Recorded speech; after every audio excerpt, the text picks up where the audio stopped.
নমস্কার বন্ধুরা, আজকে আমি বানাবো আর মাছের ঝাল। প্রথমে আমি মাছগুলিকে দেখেন নুন আর হলুদ দিয়ে ম্যারিনেট করে রেখেছি 10 মিনিট।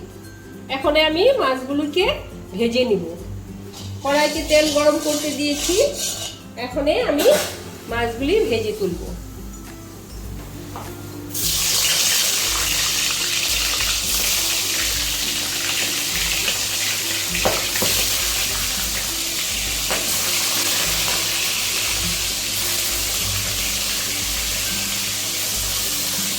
দেখেন বন্ধুরা, আমার মাছ ভাজা কমপ্লিট হয়ে গিয়েছে। এখন আমি মাছগুলোকে সব তুলে নিব।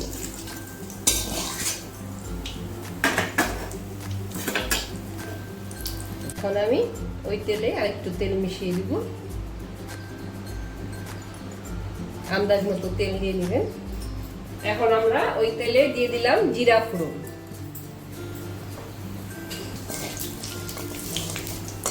দিয়ে দিলাম তেজপাতা,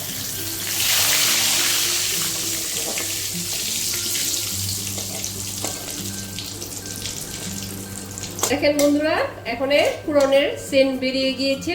এখন আমরা দিয়ে দিব আলুটাকে ছেড়ে দিব। দিয়ে দিলাম টমেটো কুচি,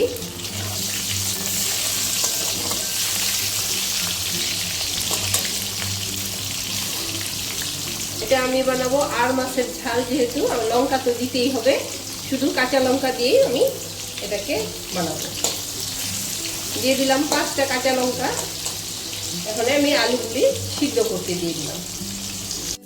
এখন আমি অল্প নুন দিয়ে দিলাম, আন্দাজ মতো নুন দিয়ে দিলাম, 1 চামচ নুন দিয়ে দিলাম।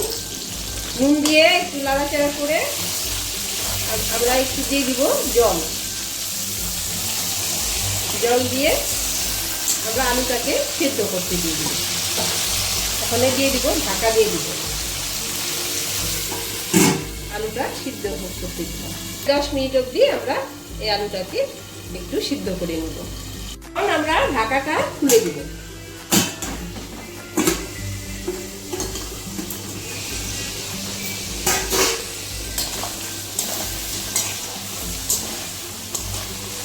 আলুগুলি সিদ্ধ হয়ে গিয়েছে।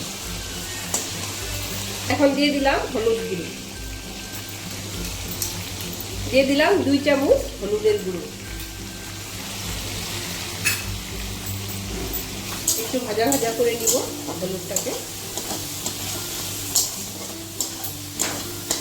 দিয়ে দিলাম জিরার গুঁড়ো, চিনি আন্দাজ মতো,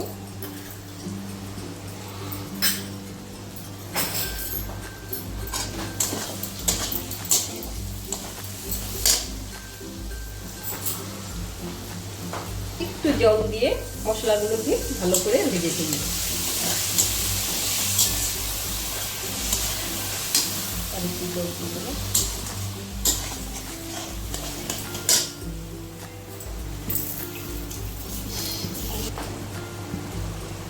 বন্ধুরা, মশলাগুলি আমার ভাজা হয়ে গিয়েছে, মশলা থেকে তেল ছেড়ে দিয়েছে দেখেন।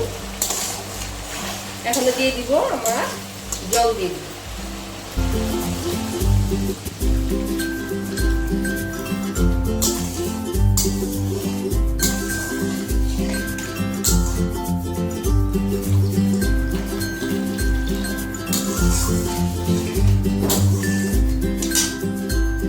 ঝোল ফুটে গিয়েছে। এখন আমরা ভেজে রাখা মাছগুলি এক এক করে সব দিয়ে দিব।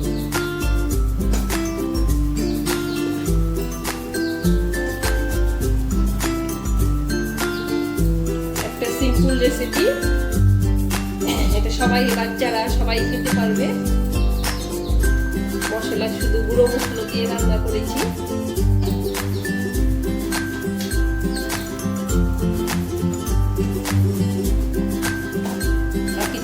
এটাকে মাছটা সঙ্গে ফুটিয়ে নিব।